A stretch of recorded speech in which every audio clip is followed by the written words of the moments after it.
No olvides darle like y suscribirte a nuestro canal. Hace 15 años nació mi hija, o mejor dicho, nacieron mis hijas, 2 niñas idénticas, sanas, perfectas, Ana Nicole y María Elizabeth. Recuerdo el embarazo con una claridad que me asusta. Los ultrasonidos, las 2 figuras moviéndose dentro de mí, el asombro del médico cuando confirmó que eran gemelas, las risas nerviosas de mi esposo al imaginar cómo íbamos a manejar 2 bebés a la vez. Era un caos hermoso y todo parecía tener sentido. Cuando llegaron al mundo, todo se transformó. Las tuve en brazos, una en cada lado, envueltas en mantitas rosas. Me las colocaron al pecho y las 2 comenzaron a mamar al mismo tiempo, con ese instinto perfecto que solo los recién nacidos tienen. Recuerdo la presión de sus pequeñas manos, el calor de sus cuerpos, cómo las confundía a veces, si no fuera por una pequeña marca de nacimiento que tenía María en el tobillo derecho. Las primeras semanas fueron extenuantes, pero también las más llenas de amor que he vivido. Dormíamos poco, pero reíamos mucho. En la madrugada, mientras todos dormían, yo las sostenía una a cada lado, dándoles de comer, sintiendo cómo respiraban acompasadas. Aprendí a distinguir sus sonidos. Ana tenía un llanto más agudo, María era más grave, más ronquita. Durante el día, las colocaba en su Moisés doble junto a la ventana. Les gustaba el sol de la mañana. María siempre giraba la cabeza hacia la luz, como si quisiera absorberla. Ana, en cambio, cerraba los ojos con fuerza, impaciente, esperando que yo la tomara en brazos. Mis manos parecían no alcanzar, pero de algún modo lo hacía funcionar. Recuerdo sus primeras sonrisas, ese gesto que todos dicen que no es real al principio, pero yo juro que lo era. Tenían una forma de mirarse la una a la otra, como si compartieran un lenguaje que los adultos ya habíamos olvidado. La casa estaba llena de su presencia. Había 2 cunas, 2 sillas de comer, 2 juegos de mantitas con sus nombres bordados. Los primeros 3 meses fueron un ciclo de despertares, pañales, leche tibia y canciones de cuna cantadas con voz ronca. Pero no me importaba el cansancio. Cada día era una confirmación de que había traído 2 vidas al mundo y que ambas me pertenecían de una manera casi sagrada. Y entonces, una mañana cualquiera, la realidad se rompió. Desperté sobresaltada, como si hubiera tenido una pesadilla, aunque no recordaba haber soñado. El sol entraba por la ventana como siempre. Ana dormía a mi lado, con los puños cerrados, su respiración suave, pero el otro lado de la cuna estaba vacío. Pensé que María estaría en brazos de mi esposo o en la otra habitación, pero al buscarla, algo dentro de mí empezó a helarse. No había rastros de ella, ni una manta, ni un chupón, ni un registro médico, ninguna fotografía donde apareciera. Todo lo que había tenido sentido los últimos meses se había desvanecido como si nunca hubiera existido.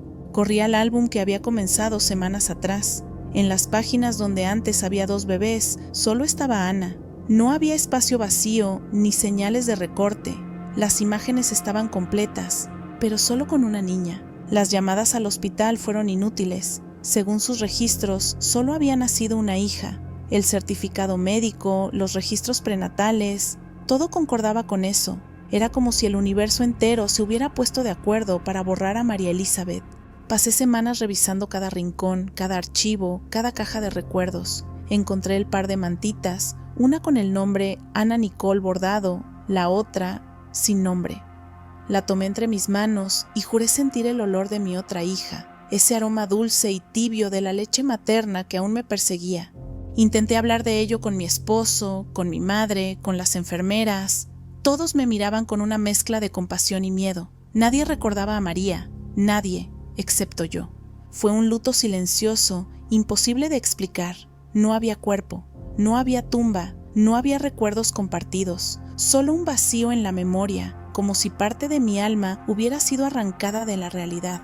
En terapia lo he contado una y otra vez, buscando que alguien me diga que no estoy loca, que no soñé 3 meses completos de vida, de noches en vela, de canciones de cuna cantadas para 2. Mi terapeuta dice que la mente puede crear recuerdos falsos para lidiar con el trauma, pero yo lo sé, no fue una ilusión. Yo tuve 2 hijas, las amamanté a las 2, las sostuve al mismo tiempo, y aunque ahora solo una existe en este mundo, en el mío, siguen siendo 2.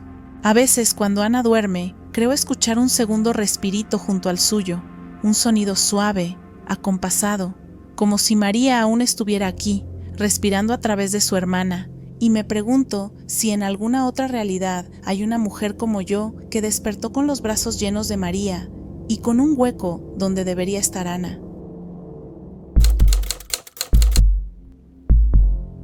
Siempre me he considerado alguien realista, de los que creen que los sueños son solo el resultado del cerebro procesando recuerdos y emociones. Pero hay un sueño que tuve hace más de una década que todavía me persigue, no por su contenido, sino por cómo terminó haciéndose realidad con una precisión imposible. Por aquel entonces tenía 20 y tantos y tocaba en una banda con mis amigos del instituto. Pasábamos horas en el garaje de los padres de nuestro baterista, improvisando canciones, probando letras, soñando con algún día grabar un disco. Éramos jóvenes, sin grandes planes, viviendo entre ensayos y trabajos de medio tiempo. Una noche tuve un sueño muy claro. En él, mi amigo Luke y yo vivíamos en un apartamento tipo loft, con paredes de ladrillo expuesto. Todo tenía un aire bohemio, casi artístico. Recuerdo la luz del atardecer filtrándose por las ventanas grandes, el sonido lejano del tráfico y los dos riendo mientras discutíamos sobre una canción. No era un sueño extraño, no había nada surrealista, solo esa sensación cálida y nostálgica de estar en el lugar correcto con la persona correcta. A la mañana siguiente le conté el sueño durante el ensayo. Luke se rió y dijo: «¿Con qué ladrillo expuesto, Suena casi poético». Le gustó tanto la frase que decidió usarla como metáfora en una canción que estaba componiendo, sobre mostrarse vulnerable, dejar a la vista las cicatrices. Durante semanas esa expresión se convirtió en una broma recurrente entre nosotros. Cada vez que alguien decía algo demasiado sentimental, otro respondía: «Cuidado, se ve tu ladrillo expuesto». Después la vida, como siempre, se encargó de separarnos. Luke se mudó al otro lado del país para trabajar con una productora y yo abandoné la banda para terminar mis estudios. Perdimos el contacto poco a poco. A veces veía sus publicaciones en redes, alguna foto con su guitarra, algún verso nuevo, pero nada más. Yo también cambié de rumbo varias veces, empleos diferentes, mudanzas, amores que se deshicieron sin ruido. Pasaron 7 años exactos. Para entonces yo vivía en una ciudad diferente, intentando estabilizarme después de otra mudanza. Un viejo amigo de la universidad me mostró su nuevo departamento y me invitó a conocerlo. Era un edificio restaurado en el centro, con ventanales altos, techos de madera y un detalle que me llamó la atención apenas crucé la puerta: las paredes de ladrillo expuesto. Él me comentó que había un departamento disponible en el mismo piso, pero que el alquiler era alto y lo ideal sería compartirlo. Me quedé pensativo. No conocía a nadie que estuviera buscando mudarse en ese momento. 2 días después, revisando mi correo, me encontré con un mensaje de Luke. No hablábamos desde hacía años. Me decía que estaba regresando a la ciudad por trabajo y que necesitaba un lugar para quedarse a largo plazo. Me reí. No podía ser casualidad. Lo cité para tomar un café y cuando le mencioné el apartamento, no lo dudó. Fuimos a verlo juntos esa misma tarde. Al entrar, nos quedamos en silencio. Era exactamente como en mi sueño, el mismo tipo de ladrillo rojizo, las vigas a la vista, las ventanas amplias por donde se filtraba la luz dorada. Luke me miró con una expresión entre incrédula y divertida. «¡Wow, ladrillo expuesto!», dijo, sonriendo con esa mezcla de nostalgia y sorpresa que uno tiene al encontrarse con algo que siente ya haber vivido. Firmamos el contrato una semana después. Y aunque ninguno de los dos lo dijo en voz alta, ambos sabíamos que ese momento, ese edificio, esa coincidencia absurda, no era solo azar. Hubo noches, ya viviendo ahí, en las que nos quedábamos tocando la guitarra hasta tarde. A veces, en medio de una improvisación, uno de los dos se detenía, miraba alrededor y decía: «¿Puedes creerlo?». Y aunque nos reíamos, por dentro yo sentía una punzada extraña. No era solo el déjà vu, era algo más profundo, como si el tiempo se hubiera plegado sobre sí mismo para cumplir un pequeño fragmento de futuro que ya estaba escrito. Han pasado años desde entonces. Luke volvió a mudarse, la vida siguió moviéndose como siempre, impredecible. No sé si fue destino, sincronía o algo que va más allá de lo que entendemos. Pero a veces, cuando cierro los ojos, vuelvo a verme en aquel apartamento, con la luz del atardecer bañando los ladrillos rojos, y tengo la certeza de que algunos sueños no se inventan, se recuerdan antes de tiempo. Durante la universidad solía tener muchos sueños vívidos, pero hubo uno que me marcó para siempre. No sabría cómo explicarlo con exactitud, pero aquella noche sentí que había cruzado una frontera que no debería haber tocado. En el sueño, todo parecía absolutamente normal. Caminaba por un parque amplio y verde, con árboles altos y un viento fresco que movía las hojas de manera tan real que incluso podía sentirlo en la piel. Había niños jugando, parejas paseando a sus perros, el sonido de los pájaros. Nada indicaba que algo fuera de lugar. Caminé sin rumbo hasta que vi a un muchacho sentado en una banca. No lo conocía, pero había algo en él que me transmitía calma. Llevaba una camisa gris, los codos apoyados en las rodillas y parecía estar esperando a alguien. Me acerqué y comenzamos a platicar como si nos conociéramos de toda la vida. No recuerdo exactamente las palabras, solo que su voz era serena, con una cadencia familiar, como si la hubiera escuchado antes. Entonces, sin pensarlo demasiado, le pregunté la hora. Fue un detalle insignificante, una pregunta casual, pero en ese instante todo cambió. Su rostro se transformó, la expresión tranquila se convirtió en una mezcla de miedo y confusión. Sus ojos se agrandaron y me dijo, con un tono helado: «Tú no eres tú, eres una impostora». Sentí un escalofrío recorrerme todo el cuerpo. Me levanté de golpe y comencé a correr. A lo lejos, el parque se distorsionaba, como si el aire vibrara. Corrí hasta ver un baño público y me metí ahí, cerrando la puerta con fuerza. El suelo temblaba y podía escuchar que el muchacho golpeaba la puerta desde fuera gritando: «Te estoy viendo, te voy a vigilar». Todo empezó a derrumbarse. Las paredes se doblaban, el sonido se volvía metálico, como un eco que se repetía en mi cabeza. Traté de despertar, pero no podía. Estaba atrapada. Grité, arañé las paredes y de pronto desperté empapada en sudor, con el corazón acelerado. Pensé que solo había sido una pesadilla, pero no fue así. Las semanas pasaron y aquel hombre comenzó a aparecer en mis sueños una y otra vez. Al principio solo lo veía de lejos, parado bajo un farol, entre una multitud o al otro lado de una calle, siempre en silencio, observándome. Nunca se acercaba, nunca hablaba, pero sabía que estaba ahí para mí. Su presencia era tan fuerte que despertaba con la sensación de haber sido vigilada toda la noche. Pasaron los meses, luego los años. Aquellos sueños se repitieron durante casi 5 años. A veces soñaba con lugares que no conocía y él estaba ahí, mirándome desde una ventana o sentado en algún sitio. Otras veces soñaba con mi casa y lo veía de pie, al final del pasillo, inmóvil, con esa misma expresión que vi el primer día. Mezcla de miedo y advertencia. Intenté contárselo a Soma a algunos amigos, pero me tomaron por loca. Incluso empecé terapia, convencida de que mi mente estaba proyectando algo. Pero nada cambió, siempre volvía, hasta que de repente, un año atrás, todo se detuvo. De la noche a la mañana dejé de soñar con él. Pensé que al fin mi mente lo había soltado, hasta que ocurrió lo más extraño de todo. Un día fui al Soriana que está cerca de mi casa. Era una tarde cualquiera. Estaba en la sección de frutas y verduras, escogiendo tomates, cuando sentí una incomodidad en la nuca. Esa sensación de ser observada, tan sutil pero tan inconfundible. Giré la cabeza y lo vi. Era él, exactamente igual que en mis sueños. Misma altura, mismo rostro, la misma mirada fija. Estaba a unos metros mirando en mi dirección. Nos cruzamos las miradas por apenas unos segundos, pero fue suficiente. Sentí un golpe en el pecho, como si el aire se congelara. Luego, sin decir palabra, se dio media vuelta y se fue. Desde ese día no he vuelto a soñar con él.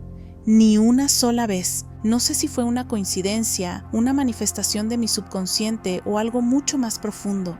Pero a veces, cuando paso por ese pasillo del supermercado, siento que tal vez él no era un sueño, sino alguien que por alguna razón estaba esperando encontrarme en otro plano y que cuando por fin me vio en este, su tarea terminó. Tenía 17 años cuando ocurrió. Ya entonces solía tener sueños lúcidos con cierta frecuencia, pero siempre había una frontera clara entre lo que era sueño y lo que era realidad. En mis sueños podía controlar algunas cosas, flotar, cambiar el entorno, pero nunca perdía la conciencia de que todo era producto de mi mente, excepto aquella noche. No sabría decir qué la hizo diferente. Me dormí como siempre, sin nada especial en mente, pero cuando abrí los ojos no estaba en mi habitación. Estaba en medio de un campo, rodeado de hombres uniformados, de humo, de gritos, de cañones que tronaban a la distancia. Llevaba puesto un uniforme azul, pesado, cubierto de barro. En mi mano había un rifle y el aire olía a pólvora y sudor. Sabía exactamente dónde estaba, en medio de una batalla de la guerra civil estadounidense. No lo estaba soñando, lo estaba viviendo. Podía sentir el peso de la mochila en mi espalda, el roce de la tela contra la piel, incluso el calor que emanaba del cañón del arma tras cada disparo. Lo más perturbador era que sabía quién era. No era yo soñando. Tenía otro nombre, otro pasado, otros recuerdos. Conocía a los hombres que me rodeaban. Podía recordar las bromas que habíamos hecho días antes, los nombres de sus esposas, de sus hijos, de las granjas que los esperaban en casa. Podía oler la comida que habíamos compartido la noche anterior, el miedo disimulado bajo risas nerviosas antes del amanecer.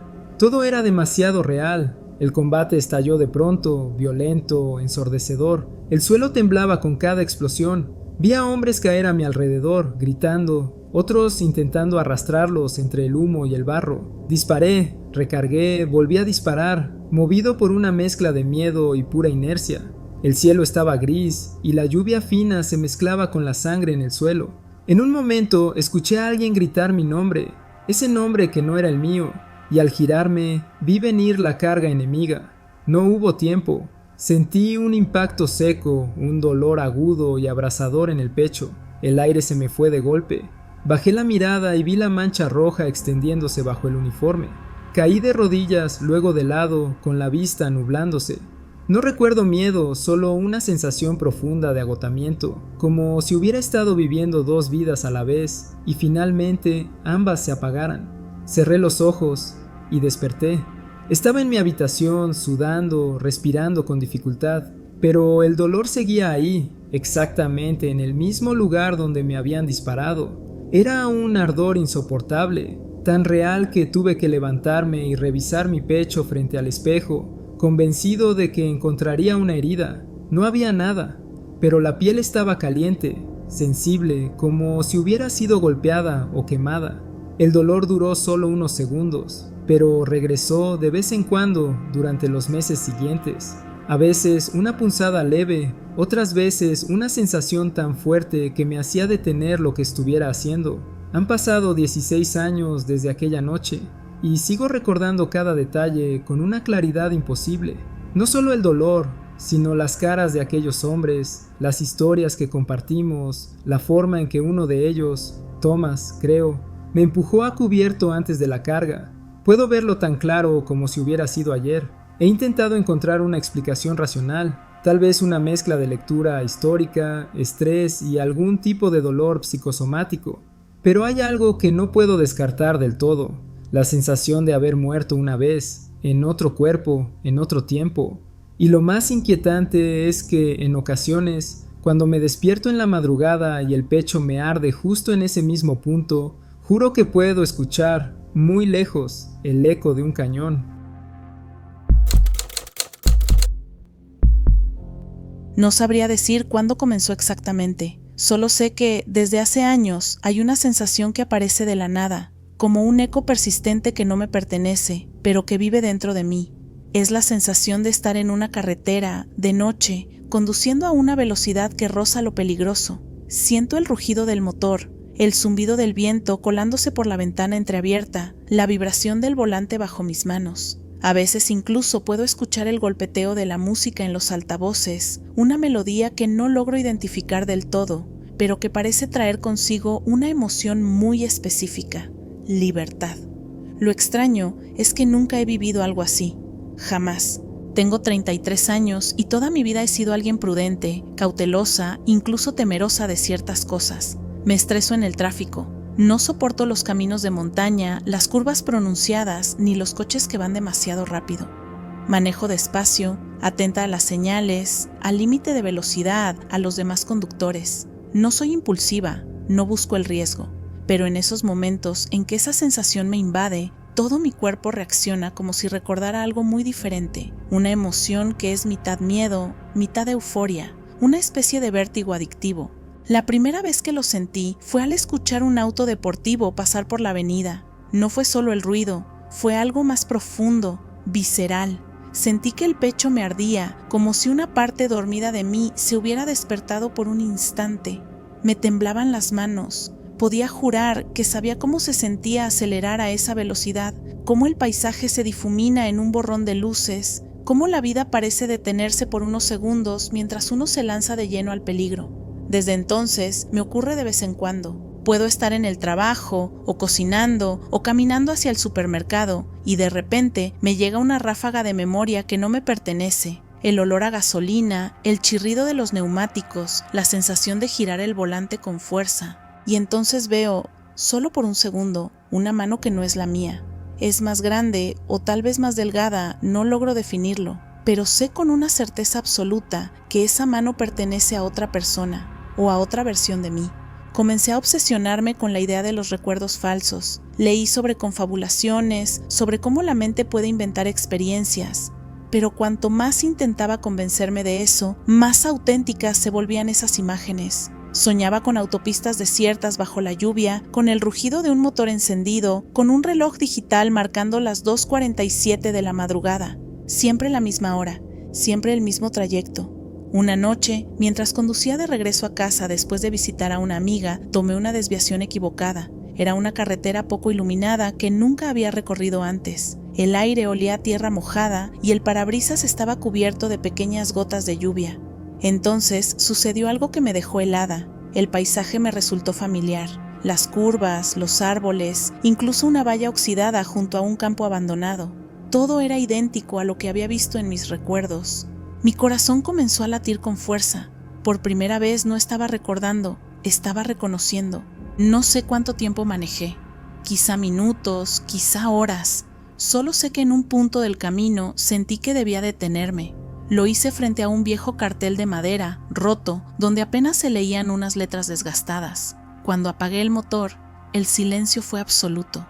Y entonces, sin razón aparente, me invadió una tristeza tan profunda que me hizo llorar. No era miedo, era nostalgia. Desde aquella noche, la sensación no ha vuelto igual. Ahora ya no es solo una memoria. A veces, al despertar, tengo en la mente fragmentos más claros. Una risa femenina al volante, una voz que dice algo entre el ruido del motor, luces acercándose desde el carril contrario, y una palabra que siempre regresa, otra vez. He intentado contarlo, pero nadie lo entiende.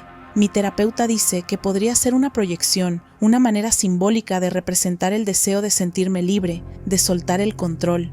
Pero hay momentos en los que me convenzo de que eso no es todo, porque cada vez que paso por cierto tramo de carretera en las afueras de la ciudad, mi corazón late con la misma intensidad que en esos recuerdos imposibles. A veces me pregunto si tal vez en algún otro lugar, en otra línea de tiempo, hay una versión de mí que sí vivió eso. Una mujer que amaba la velocidad, que no tenía miedo de estrellarse contra la noche, que sentía que el viento era su única verdad. Y quizás de alguna forma inexplicable, lo que siento son los ecos de su vida. Como si entre ambas, ella y yo, existiera una grieta diminuta, una conexión invisible que me permite recordar lo que no viví, pero que de algún modo me pertenece. Desde que tengo memoria llevo 2 vidas. No es una metáfora ni una fantasía, es literal. Vivo en 2 realidades distintas. Una aquí, en este mundo donde despierto cada mañana, y otra en algún lugar al que solo puedo acceder cuando duermo. La primera vez que sucedió tendría unos 10 años. Aquella noche soñé que estaba en una ciudad distinta, con calles empedradas, luces cálidas y un olor a pan recién horneado que no se parecía al de mi vecindario. Caminaba hacia un pequeño departamento en el 3er piso de un edificio antiguo, y ahí, esperándome en la ventana, estaba Milo, mi cotorro que siempre me saluda al verme. Recuerdo que desperté sonriendo, convencido de que había sido solo un sueño, pero la siguiente noche regresé al mismo lugar, el mismo departamento, las mismas calles, el mismo Milo esperándome, y así, noche tras noche, esa vida fue tomando forma. Con los años, ambas realidades se desarrollaron en paralelo. Aquí estudié, trabajé, formé amistades, tuve relaciones, fracasos, éxitos. Pero allá, también. Allá tengo un pequeño negocio de restauración de muebles antiguos. Lo inicié con un amigo que conocí en una cafetería del barrio. alguien con quien compartí más de una noche de trabajo, pintura y risas. Cuando quiero saber cómo va mi negocio en esa otra vida, solo tengo que pensarlo antes de dormir. Me acuesto, cierro los ojos y digo en silencio, hoy voy para allá, y funciona, siempre. Allá tengo una rutina, me levanto, preparo café, alimento a Milo, abro el taller, saludo a los vecinos. La ciudad huele distinto, el aire tiene una textura que no sé explicar, como si cada respiración fuera más consciente, más real. He aprendido a identificar las calles, los sonidos, los rostros. Las personas allá crecen, envejecen. Recuerdo conversaciones, pérdidas, reconciliaciones. Y cuando despierto aquí, todo sigue igual que cuando me fui. Pero los recuerdos permanecen. Lo más difícil es cuando las dos realidades comienzan a mezclarse. A veces estoy en una reunión de trabajo y de pronto se me escapa una frase sobre mi taller y todos me miran confundidos. O en el supermercado busco una marca de café que solo existe allá, en la otra ciudad. Incluso he llegado a buscar a personas que conocí en ese otro mundo, convencido de que podrían existir aquí también. Hace unos años tuve una pérdida en mi otra vida. Una amiga muy cercana murió en un accidente. Recuerdo el entierro, las lágrimas, el silencio de Milo durante días, como si también estuviera de luto. Desperté destrozado. Pasé toda la mañana con esa sensación en el pecho, sin poder explicarle a nadie por qué estaba tan triste. Para mis amigos aquí, esa persona nunca existió, pero para mí había sido real, tan real como cualquiera que he amado en este mundo. Al principio pensé que quizá era un trastorno del sueño, una forma avanzada de sueños lúcidos. Consulté con especialistas, llevé un diario, intenté grabar mi voz mientras dormía, pero nada explicaba cómo podía mantener la continuidad de los días, las estaciones y los años en un lugar que teóricamente no existe. Porque allá el tiempo también avanza, los edificios cambian, las personas envejecen, yo también. Hay algo más. Hace unos meses empecé a notar pequeñas diferencias cuando regresaba aquí. Un cuadro que no recordaba haber comprado, una camiseta en el closet que juraría no tener. Detalles mínimos, pero suficientes para hacerme dudar de cuál de las dos vidas es realmente la principal. He llegado a pensar que tal vez ambas realidades coexisten, separadas por una línea tan delgada que puedo cruzarla cada noche sin esfuerzo. Que mientras mi cuerpo duerme aquí, allá continúo viviendo, riendo, construyendo, amando. A veces me pregunto cuál será la definitiva. ¿Qué pasará el día que no despierte en una de ellas? Si Milo me seguirá esperando en la ventana, o si simplemente dejaré de existir en los dos lugares al mismo tiempo. Por ahora, solo sé que esta noche, antes de dormir, volveré a decirlo en voz baja. Hoy voy para allá, y allá estaré.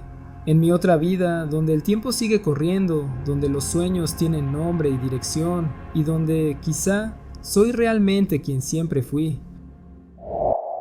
Antes de terminar este video, queremos darnos la oportunidad de saludar y agradecer a nuestra comunidad de tenebrosos. Valoramos mucho su apoyo. Cada suscriptor, cada comentario, cada like nos motivan a seguir creciendo y mejorando. Ustedes nos dan la oportunidad de hacer algo que nos apasiona y recuerden que si tienen una historia para compartir con nosotros, no olviden enviarla a nuestro correo electrónico que está en la descripción del video. Nos vemos en el próximo universo.